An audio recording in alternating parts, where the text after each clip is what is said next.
लेकिन हाँ, अभी आपके मन में ये सवाल जरूर आ रहा होगा कि ये ऑर्डर्ड और अनऑर्डर्ड लिस्ट क्या है। तो आइए ये भी समझते हैं, ordered versus unordered in Python.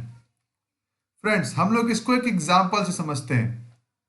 For example, हमने एक स्ट्रिंग वेरिएबल लिया लेटर्स और उसमें सारे लेटर्स को स्टोर कर दिया।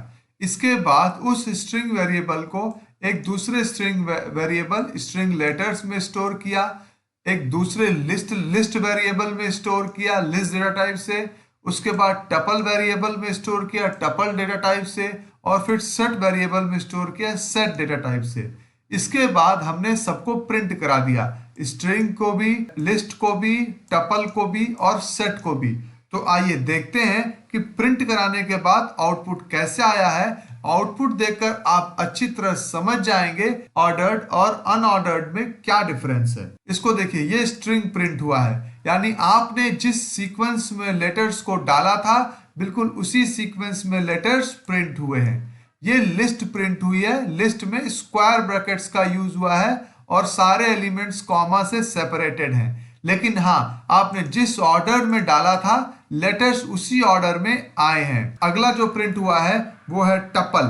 टपल में राउंड ब्रैकेट्स यूज हुए हैं और एलिमेंट्स कॉमा से सेपरेटेड हैं। लेकिन हाँ, इसमें भी जिस ऑर्डर में डाला गया था, इनपुट हुआ था, उसी ऑर्डर में प्रिंट हुआ है। यानी ये सारे स्ट्रिंग, टपल और लिस्ट ये ऑर्डर्ड सीक्वेंस है।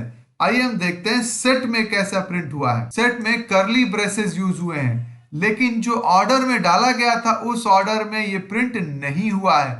आप देख सकते हैं कि ऑर्डर चेंज हो गया है। इसका मतलब सेट वही ऑर्डर मेंटेन रहेगा जिस ऑर्डर में एलिमेंट्स को डाला गया है, इस बात की गारंटी नहीं देता।